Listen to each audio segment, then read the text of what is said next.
नमस्कार, मैं हूं दीपाली राणा। आप देख रहे हैं कल का बाजार। और बाजार में आज वीकली एक्सपायरी के दिन दबाव का सेशन दिखा। लगातार 4 सेशन की बढ़त के बाद आज निफ्टी लाल निशान में बंद हुआ। निफ्टी बैंक भी 150 अंक नीचे क्लोज हुआ है। हालांकि मिड कैप इंडेक्स में लगातार 5वें सेशन मजबूती बरकरार रही। मिड कैप इंडेक्स 2 हफ्ते के ऊपरी स्तर पर पहुंच गया है। वहीं चुनिंदा मेटल्स और कैपिटल गुड शेयरों में भी हरियाली दिखी। खबरों के चलते शिपिंग से जुड़े शेयर्स में भी एक्शन रहा।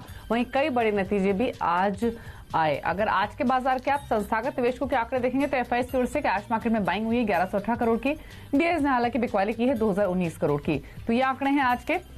लेकिन आज के सेशन के की हाईलाइट ये थी तो बाजार निचले स्तरों से रिकवर होकर बंद हुआ। और दूसरी बात ये कि मिड कैप और स्मॉल कैप में काफी अच्छा मूड स्पेशली आखिरी के 1 घंटे में बनता हुआ दिखा। हमारे साथ कोटक सिक्योरिटीज के श्रीकांत चौहान है। श्रीकांत नमस्कार, स्वागत है आपका। पहले तो एक क्विक आउटलुक आपका मार्केट्स पर ही 11,900 के नीचे निफ्टी बंद हुआ है। कल के लिए क्या रेंज आप एक्सपेक्ट कर रहे हैं और क्या स्ट्रैटेजी है? Thank you Deepali. देखिए, वैसे मार्केट का जो एक अगर ओवरऑल ट्रेंड देखेंगे तो पिछले 5 दिनों से मार्केट एक डिसिसिव ब्रेकआउट में नहीं जा रहा है। वो एक रेंज के अंदर फंसा हुआ है। 11,800 के नीचे नहीं जा रहा है, 12,030 के ऊपर नहीं जा रहा है। और आज इनफैक्ट वीकली एक्सपायरी होने के बावजूद मार्केट काफी साइडवेज था। तो शायद ऐसा भी रीजन हो सकता है कि कल का जो डिबेट है between Biden and Donald Trump, वो काफी इंपॉर्टेंट एक इवेंट हो सकता है। और मुझे लगता है कि कल के जो स्टॉक फ्यूचर्स की जो ओपनिंग रहेगी सिंगापुर निफ्टी की as well as US futures की, उसके ऊपर इस मार्केट का ट्रेंड डिपेंड रहेगा। लेकिन ब्रॉडर अगर मार्केट देखा जाए तो मुझे ऐसा लग रहा है कि मार्केट में तेजी बनी है और आने वाले दिनों में हम एक बार शायद 12,300 के लेवल्स देख सकते हैं। तो बाय ऑन डिप्स की स्ट्रैटेजी रखें और सिलेक्टिव स्टॉक्स में आप पोजीशंस बना सकते हो। ठीक है, तो ये स्ट्रैटेजी है और लेवल्स बताए हैं श्रीकांत ने। अब लेकिन जो क्वेरीज हैं उनको शामिल करते हैं। ये शो ट्विटर फेसबुक पर लाइव भी, तो अपने सवाल आप वहां भी हमें भेज सकते हैं। कुछ कॉलर्स लाइव भी शो में हमारे साथ कनेक्ट होंगे। और जो पहले कॉलर है हमारे साथ इस वक्त फोन लाइन पर मौजूद है, केतन अहमदाबाद से। केतन नमस्कार, बताइए कौन कौन से स्टॉक्स हैं आपके पास? Good evening madam. मेरे पास 1000 शेयर है, 104 पे लिया हुआ है। और फिलिप्स कार्बन है 2000 शेयर 105 पे लिया हुआ है। तो मैं लॉन्ग टाइम भी होल्ड कर सकता हूँ। और अगर बाय चांस डाउन जाता है तो स्टॉप लॉस क्या लगाना चाहिए? पहले तो कंग्रेचुलेशंस, क्योंकि दोनों स्मॉल कैप स्टॉक्स आपकी खरीदारी से काफी ऊपर है। तो अच्छा मुनाफा आपको हो रहा है, क्वांटिटी भी आपके पास ठीक ठाक है। तो जो क्वेश्चन इनफैक्ट इन्होंने पूछा है श्रीकांत, वो बहुत इंपॉर्टेंट है। जब इतना अच्छा प्रॉफिट हो रहा हो तो स्टॉप लॉस कहां पर मेंटेन करना चाहिए? बताइए, इन दोनों स्टॉक्स में स्टॉप लॉस इनको कहां रखना है या फिर प्रॉफिट्स ले लेने चाहिए? क्या सजेशन होगा? देखिए दीपाली, मेरी राय ये रहेगी कि फिलिप्स कार्बन में उन्होंने 105 में लिया है, 150 के करीब ट्रेड कर रहा है और अच्छी खासी क्वांटिटी है 2000 शेयर की। तो सबसे बढ़िया स्ट्रैटेजी ये रहती है कि अच्छा स्टॉक है, फंडामेंटली काफ़ी अच्छी कंपनी है, टेक्निकली भी काफ़ी अच्छा हमें उसमें आउटलुक समझ में आ रहा है। तो हमारी राय ये रहेगी कि आप 50% पोजीशन आप यहाँ पे बुक कर लीजिए। 2000 शेयर है, आप 1000 शेयर बुक कर लीजिए और फिर आपके जो बाकी के शेयर्स रहेंगे उसकी कॉस्टिंग काफ़ी नीचे हो जाएगी और उसी कॉस्टिंग का आप स्टॉप लॉस रख सकते हैं। क्योंकि मुझे लगता है कि अगर इसमें तेज़ी बनती है तो ये स्टॉक शायद 250 पौने 300 के लेवल्स को भी छू सकता है जो इसके प्रीवियस हाइज थे। साथ ही साथ नोसिल में भी मुझे सेम एक स्ट्रैटेजी बनती हुई नजर आ रही है कि 104 में लिया है, 140 के करीब ट्रेड कर रहा है, 50% पोजीशन आप बुक कर लीजिए, सिमिलर स्ट्रैटेजी अपनाइए। और ये जो ऐसे जो स्टॉक होते हैं और जैसे अभी अगर आप ओवरऑल ट्रेंड देखें तो मुझे लगता है कि अगर आने वाले दिनों में अगर तेजी बनती है और अगर और पैसे अगर इंडियन मार्केट्स में आते हैं तो वो पैसे आएंगे मिड कैप स्टॉक्स में। और इसी वजह से हमारी यह राय ये रहेगी कि आप नोसिल और फिलिप्स कार्बन को होल्ड करके चलिए। दोनों स्टॉक्स को आप होल्ड कीजिए, अभी भी बने रहिए अपनी पोजीशंस में। लेवल्स आपको बताए हैं। एसएमएस के जरिए दानिश ने सवाल भेजा है शाहजहांपुर से हीरो मोटोकॉर्प पर। इनके पास 75 शेयर्स हैं और जो इनका खरीदारी का प्राइस है वो 3342 का है। तो हीरो मोटोकॉर्प बताइए 3081 पर बंद हुआ है, नुकसान है इनको थोड़ा, तो क्या सजेशन है? देखिए, वैसे हीरो मोटोकॉर्प में जो एक प्रॉफिट बुकिंग देखने मिली है उसका रीजन यही है कि अभी जो फेस्टिवल सीजन अभी जो आ रहा है उसके बाद कोई बड़े ट्रिगर्स ऑटो सेक्टर के लिए नहीं है और इसी वजह से हमने एक अच्छी गिरावट देखी है। बट साथ ही साथ अगर आप देखेंगे तो 3400 वाला हीरो मोटर्स अभी 3000 के करीब आ चुका है, तो एक 10-12% का एक करेक्शन हो चुका है और मुझे लगता है अगर शायद अगर आने वाले दिनों में अगर और थोड़ा सा अगर करेक्शन मिले तो 2950 के करीब इसमें और कुछ पोजीशन जोड़ी जा सकती है, क्योंकि ओवरऑल जो इस सेक्टर के लिए आउटलुक है वो पॉजिटिव है। 3-4 महीने लग सकते हैं, लेकिन जो करंट जो भी करेक्शन आएगा उसमें अपॉर्चुनिटी रहेगी इसे और ऐड करने की। ठीक है। रोहित ने एक सवाल भेजा है फेसबुक के जरिए। सन फार्मा और मदरसन सुमी, सन फार्मा के 150 शेयर्स हैं, 529 का इनका परचेजिंग प्राइस है। मदरसन सुमी में 113 के प्राइस पर 2200 शेयर्स हैं। नजरिया इनका सिर्फ 3 महीने का है। सन फार्मा आज तो इनफैक्ट फार्मा पूरा स्पेस काफी प्रॉफिट बुकिंग देखने को मिली। सन फार्मा भी इनकी बाइंग से नीचे हो, मदरसन सुमी भी थोड़ा नीचे है इनके खरीदारी के भाव से। स्टॉक्स से ज्यादा इंपॉर्टेंट ये है श्रीकांत की व्यू इनका सिर्फ 3 मंथ्स का है, तो उस पर्सपेक्टिव से बताइए क्या करना है इन्हें। देखिए, अगर काफी 3 महीने का अगर व्यू है तो 3 महीने के व्यू के लिए हमेशा ऑलवेज एक स्टॉप लॉस रखना चाहिए, और उस वजह से उसके बेसिस पे अगर देखा जाए तो मुझे लगता है कि इन्हें स्टॉप लॉस रखना चाहिए समवेयर अराउंड 470। अगर ये 470 के भी लेवल को अगर तोड़ देता है तो फिर मुझे लगता है कि शायद ये 450 या 440 के प्रीवियस लेवल्स के काफ़ी नज़दीक जा सकता है। बट ओवरऑल अगर ट्रेंड देखा जाए तो मुझे लगता है कि फार्मास्यूटिकल्स में अभी भी तेज़ी का बना है। ये जो बड़ी तेज़ी हुई थी उसमें करेक्शन है, और उस करेक्शन के बाद मुझे लगता है कि वापस एक तेज़ी रिज्यूम होगी। बट चूंकि व्यू जो है वो शॉर्ट टर्म है तो स्टॉप लॉस रखना ज़रूरी है। 470 के स्टॉप लॉस के साथ पोजिशन को होल्ड किया जा सकता है। हमारे साथ युजविंदर मौजूद हैं सोनीपत से। युजविंदर नमस्कार, बताइए सवाल अपना। Sir good evening ma'am. ये मेरा बैंक ऑफ बड़ौदा मैंने ले रखा है मैम, 50,000 शेयर ले रखे बैंक ऑफ बड़ौदा के 50 रुपीज में। तो इनको क्या करें, होल्ड किया जाए या अभी और परचेज किया जाए, क्या किया जाए?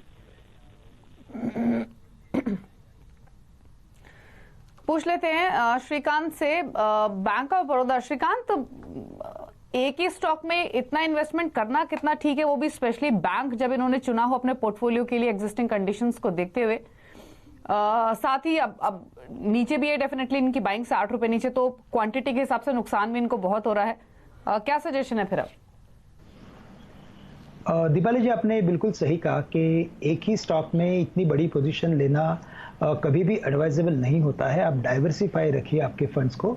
बट चूंकि अभी आपने ले लिया है और वो भी 50 रुपए में लिया है और वो भी बैंक ऑफ बड़ौदा है, तो हमारी राय ये रहेगी कि देखिए आने वाले टाइम में फाइनेंशियल सेक्टर के लिए अभी भी दिक्कतें बाकी है, और उसमें स्पेशली देखा जाए तो पीएसयू बैंक्स के लिए। तो हमारी राय ये रहेगी कि आप ये जो बैंक ऑफ बड़ौदा है वो आप 50 रुपए का अभी कुछ 43-44 के करीब ट्रेड कर रहा है। आप एक उसमें लॉस बुक कर लीजिए, क्योंकि 10% या नियरली 20% जितना लॉस अगर बुक करते हैं तो कोई इसमें प्रॉब्लम नहीं है, आपका वो रिकवर हो सकता है। लेकिन आप उतने जितने भी फंड्स आपके वापस आएंगे वो सारे के सारे फंड्स या तो आप एचडीएफसी लिमिटेड में डालिए या तो आप आईसीआईसीआई बैंक में डालिए, और यहाँ से 6 से 8 महीने का आप इंतजार कीजिए। I am very much sure कि आपका ये जो लॉस है वो तो निकल जाएगा, शायद आप मुनाफे में भी आ जाओगे। और एट द सेम टाइम अगर आने वाले दिनों में अगर किसी भी वजह से अगर मार्केट गिरा तो आपको टेंशन नहीं रहेगा कि आपके पास ऐसा स्टॉक है कि जो काफी वीक है। तो करंट लेवल से हमारी राय ये रहेगी कि आप इसमें करंट लेवल से एग्जिट कर लीजिए। सारे फंड्स आप 2 स्टॉक्स में एचडीएफसी लिमिटेड या तो आईसीआईसीआई बैंक में डाल के आप for next 6 to 8 months wait कीजिए। एसएमएस के जरिए सोनाली मेहता ने सवाल भेजा है रेवाड़ी हरियाणा से। ग्रैन्यूल्स पर इनका क्वेश्चन है। 1000 शेयर्स इन्होंने ग्रैन्यूल्स के खरीदे हुए हैं और जो इनका परचेसिंग प्राइस है वो 135 रुपए का है। बताइए क्या करना है? ग्रेट, काफी अच्छी एक इन्वेस्टमेंट की गई है, और ये विंडफॉल गेन है क्योंकि 135 में लिया है, वो भी 1000 शेयर है, और स्टॉक अभी 350-400 के करीब आ चुका है। तो हमारी राय तो ये रहेगी कि जल्द से जल्द इसमें 50% तो एटलीस्ट प्रॉफिट ले लिया जा सकता है, क्योंकि इससे क्या हो जाएगा कि इनका कॉस्टिंग एकदम कम हो जाएगा, शायद जीरो हो जाएगा। और फिर बाकी के इन्वेस्टमेंट पे आप बने रहिए, क्योंकि कंपनी के जो प्रमोटर्स है और कंपनी के जो आगे के जो आउटलुक है या तो उनकी जो विजन है वो काफी क्लियर है। तो बिल्कुल आप 50% पोजीशन पे बने रहिए और 50% पे आप मुनाफा ले लीजिए। ठीक है, तो सलाह आपको दी गई है, थोड़े प्रॉफिट्स यहाँ पर ले सकते हैं क्योंकि काफी अच्छे लेवल पर आपने एंट्री ली है। राजेंद्र जोशी ने एक सवाल भेजा है फेसबुक पर। पीसी ज्वेलर्स के इन्होंने 1000 शेयर खरीदे हुए 13 रुपए के प्राइस पर, 13 रुपए 40 पैसे के प्राइस पर इनफैक्ट, और अवंती फीड्स लिया हुआ है 550 के भाव पर। जानना चाहते हैं क्या करें, नागपुर से इन्होंने एक क्वेश्चन भेजा है। पीसी ज्वेलर में 13 रुपए के लेवल पे इन्होंने एंट्री ली है, तो अभी तो इनको मुनाफा हो रहा है, लेकिन जिस कैटेगरी का ये स्टॉक है उसको ध्यान में रखते हुए क्या जो भी मुनाफा हो रहा है उसको लेकर निकल जाना चाहिए श्रीकांत, या फिर कोई और व्यूअर साथ ही अवंती फीड्स 550 परचेसिंग प्राइस है?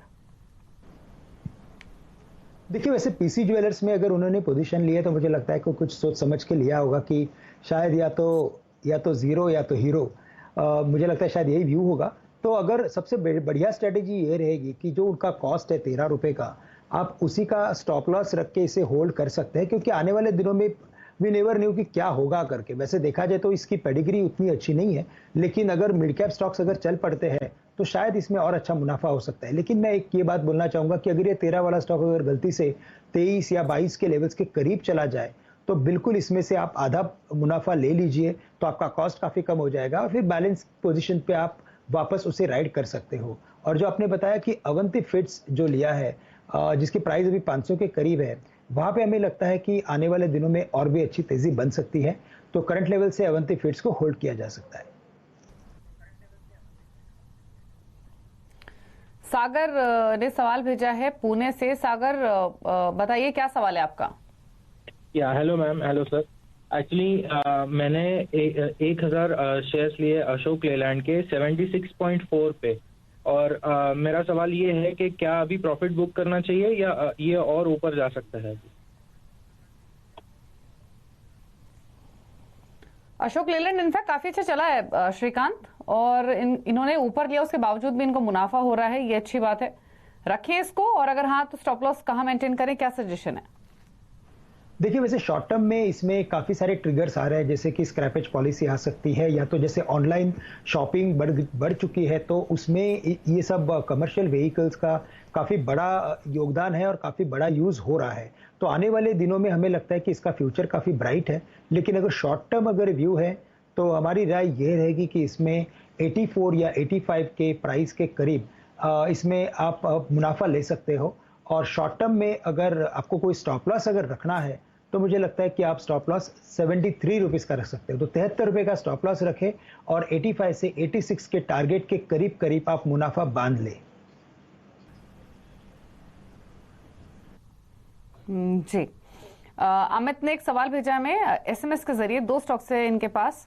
जीएम ब्रिवरीज 444 का प्राइस है, 500 क्वांटिटी है। लिकर स्टॉक्स तो आज परफॉर्म कर भी रहे थे, इनफैक्ट जीएम ब्रिवरीज भी चला, लेकिन इनके भाव से तो नीचे ही अभी भी स्टॉक। और दूसरे रिलायंस इंफ्रा, यहाँ पर 200 शेयर्स हैं और 38 रुपए का इनका खरीदारी का भाव है। तो क्या सजेशन श्रीकांत दोनों ही स्टॉक्स में, क्योंकि रिलायंस इंफ्रा में भी काफी लॉस है और जीएम ब्रिवरीज भी इनके भाव से नीचे है? देखिए, मुझे लगता है कि जीएम ब्रिवरीज के फ्यूचर आउटलुक के बारे में वैसे अनसर्टेनिटी है। साथ ही साथ अगर देखा जाए तो ये स्टॉक काफ़ी स्पेकुलेटिव है, और चार्टिकली अगर देखा जाए तो कोई क्लैरिटी नहीं है कि किस डायरेक्शन में ये स्टॉक जाएगा। तो मेरी राय ये रहेगी कि करंट लेवल से इसे बेच दिया जा सकता है और रूपी टू रूपी स्विच करे। रैडिको खेतान में ये 420-430 के करीब ट्रेड कर रहा है, और अगर आने वाले दिनों में अगर 6-8 महीने का कंपेरिजन करता हूँ बेस्ड ऑन चार्ट्स, तो मुझे लगता है कि रैडिको खेतान ज़्यादा अच्छा परफॉर्म कर सकता है। तो करंट लेवल से जीएम ब्रिवरीज को बेचें और रैडिको खेतान में आप एंटर कर सकते हैं। और फॉर रिलायंस इंफ्रा हमारी राय ये रहेगी कि आप इसमें से बेच दीजिए, और जो भी पैसे आ रहे हैं उससे आप किसी अच्छे स्टॉक में डाल सकते हैं। ठीक है। कादर अहमद है हमारे साथ अयोध्या से फोन लाइन पर। कादर जी नमस्कार, बताइए सवाल अपना। नमस्कार मैम। नमस्कार सर। एक्चुअली हमारे पास 400 शेयर कोल इंडिया के हैं 125 रुपए के भाव पे, तो इसको क्या लंबे समय तक के रखा जाए या किसी भी उछाल में इसको निकल जाए? बताइए श्रीकांत। कोल इंडिया बहुत सारे इन्वेस्टर्स के रिटेल इन्वेस्टर्स के पोर्टफोलियो में ये स्टॉक है। डिविडेंड पेइंग कंपनी है, बट स्टॉक अप्रिसिएशन नहीं मिला है इसको, तो नुकसान में है उस हिसाब से पोजीशंस। इनके लिए क्या सजेशन होगा? बिल्कुल। इनफैक्ट अहमद जी, अगर आपका सिर्फ अगर डिविडेंड इनकम रिसीव करने का ही अगर इरादा होगा तो आप इसे होल्ड करके रखिए। बट हमने देखा है कि ओवर द पीरियड इसमें जो प्राइस इरोजन है वो भी हो रहा है, और ये कब तक होगा कुछ पता नहीं चल रहा है। साथ ही साथ ये पब्लिक सेक्टर यूनिट है कि जहाँ पे काफ़ी सारे गवर्नमेंट के तरफ से न्यूज़ फ्लो भी आते हैं। तो मुझे लगता है कि आप सबसे बढ़िया बात यह है कि आपकी जो कॉस्टिंग है और जो करंट प्राइस है उसमें कुछ 10 रुपए का ही फासला है। तो आप इसे बेच दीजिए और आप उतने ही फंड्स आप टाटा स्टील में इन्वेस्ट करके रखिए, क्योंकि आने वाले दिनों में स्टील सेक्टर के लिए काफ़ी सारी उम्मीदें हैं और काफ़ी अच्छे लक्ष्य हमने टाटा स्टील के ऊपर रखे हैं। साथ ही साथ टेक्निकली अगर देखा जाए तो ये स्टॉक काफ़ी अच्छा चल सकता है। तो आप करंट लेवल से कोल इंडिया को बेच दीजिए और टाटा स्टील में आप इन्वेस्टमेंट कर लीजिए।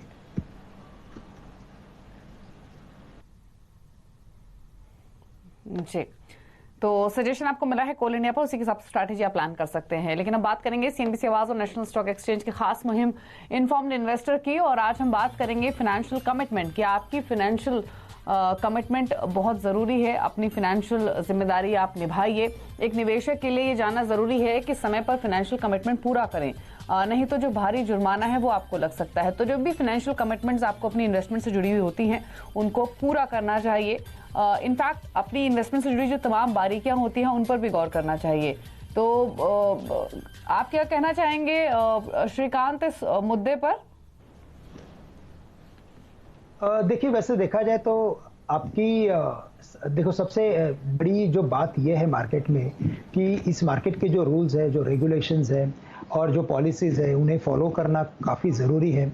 और उनके नियमों के तहत अगर आप काम करते हो तो आने वाले दिनों में आपको दिक्कतें बिल्कुल भी झेलनी नहीं पड़ेगी। साथ ही साथ मुझे ऐसा लगता है कि आपका जो भी अकाउंट रहेगा आप उसे हमेशा रिव्यू कीजिए। आपकी नॉमिनीज और ये जितने भी जो पेपर वर्क होता है वो आपको टाइम टू टाइम करना काफ़ी ज़रूरी है। और सबसे बड़ी बात यह है कि आप हमेशा किसी जो टिप्स और जो ऐसे बाहर से जो न्यूज़ आते हैं आप उन पे भरोसा ना करें। आप किसी ब्रोकर के साथ जुड़िए, किसी रिसर्च फर्म के साथ जुड़िए और उनके एडवाइस पे काम कीजिए। खुद का भी स्किल डेवलप कर सकेंगे तो और भी बढ़िया है। और जितने भी ये बड़े-बड़े चैनल्स हैं, बिज़नेस चैनल्स हैं, आप उनको अगर फॉलो करते हो तो उनसे आपको जो भी इनपुट मिलता है वो काफ़ी इंपॉर्टेंट होता है। तो आप वो इनपुट लीजिए, आपके ब्रोकर के साथ डिस्कस कीजिए। I am very much sure कि आपके काफ़ी अच्छे रिटर्न्स बन सकते हैं। जी, एक ब्रेक के लिए यहाँ पर रुक रहे हैं, लौटेंगे तो कुछ और क्वेरीज तो करेंगे शामिल। श्रीकांत हमारे साथ बने हुए हैं, जल्द वापस आते हैं।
आप देख रहे हैं कल का बाजार। हमारे साथ श्रीकांत हैं आपके सभी क्वेरीज को आंसर करने के लिए, और कंपील चंबा से हमारे साथ फोन लाइन पर मौजूद भी हैं।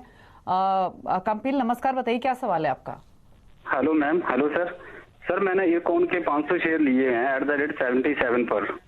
मैं 1 महीने के लिए होल्ड रखना चाहूंगा, इसके लिए इसका क्या टारगेट होगा? ऊपर इनके खरीदारी के भाव से 4.5 रुपए 1 महीना रख सकते हैं, बताइए क्या करना है श्रीकांत। इरकॉन अगर आपको सिर्फ 1 महीने तक के लिए रखना है तो वैसे बोलना मुश्किल है।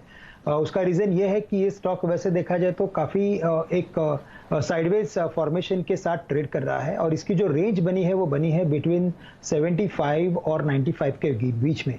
तो मैं आपको इतना ही बोल सकूंगा कि अगर मार्केट में अगर तेजी बनती है और इस स्टॉक में अगर तेजी बनती है तो वापस ये स्टॉक 95 के करीब आ सकता है, तो वहां पे आप एक बार प्रॉफिट बुक कर सकते हो। लेकिन शायद 1 महीने में उस लेवल के करीब नहीं आता है, तो आप बिल्कुल आप एक स्टॉप लॉस रख लीजिए, और वो स्टॉप लॉस रहेगा 75 रुपीज का। अगर 75 के नीचे अगर चला जाए तो आप इसमें से एग्जिट हो सकते हो।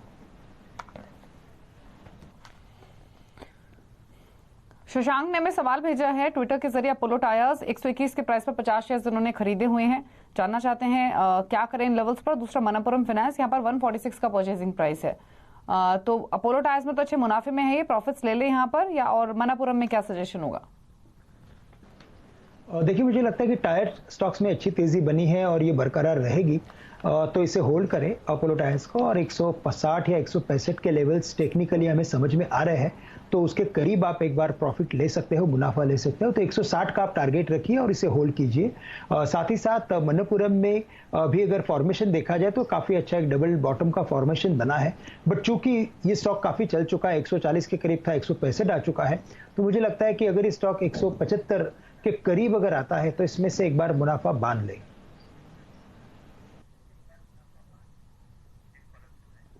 ठीक है।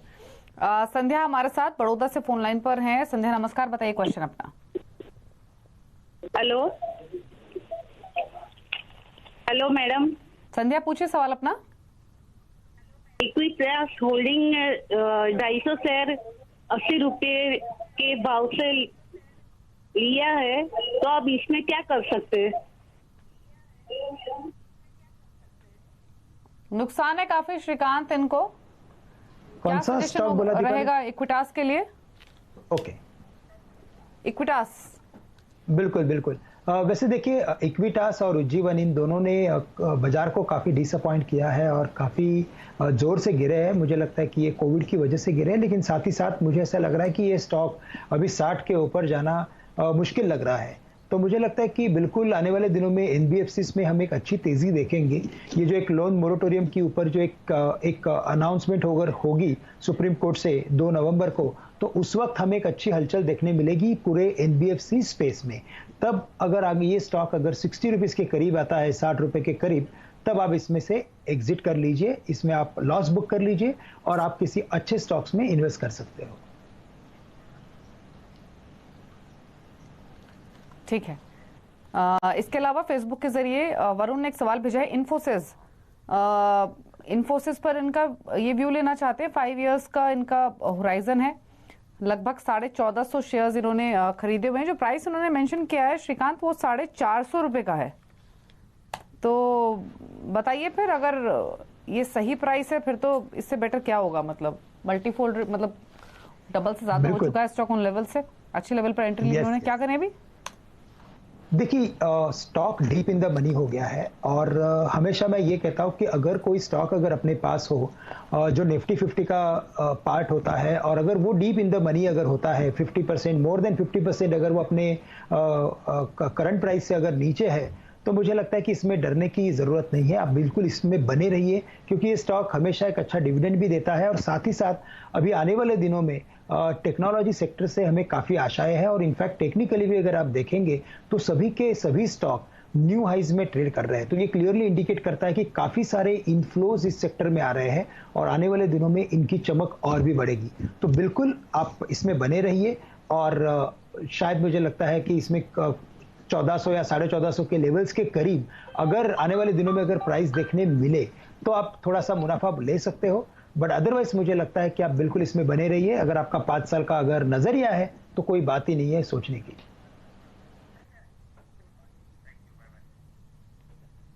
जी, तो इन्फोसिस पर आपको सजेशन दिया गया है, बट अच्छे लेवल पर आपकी एंट्री है और इसीलिए आपको काफी अच्छे प्रॉफिट्स हो भी रहे हैं। चलिए फिलहाल इतने सवाल करेंगे शो में शामिल। श्रीकांत, कोई डिस्क्लोजर आपकी ओर से? देखिए, जितने भी स्टॉक हमने डिस्कस किए हैं उसमें से ये स्टॉक कोई भी हमारे पोर्टफोलियो में नहीं है, और but at the same time हमारे जो ग्रुप अकाउंट्स है, जो हमारे कंपनी के हैं और जो हमारे निवेशक है या जो हमारे ट्रेडर्स है, उनको हम हमेशा इसके ऊपर सलाह देते रहते हैं। तो यही हमारे तरफ से डिस्क्लोजर रहेगा।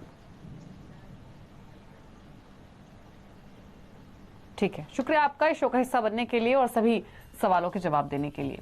तो इसी के साथ कल का बाजार में तो इतना ही। नई खबरों पर लगातार अपडेट के लिए CNBC आवाज से जुड़े रहिए, ट्विटर, फेसबुक और यूट्यूब के जरिए। नमस्कार।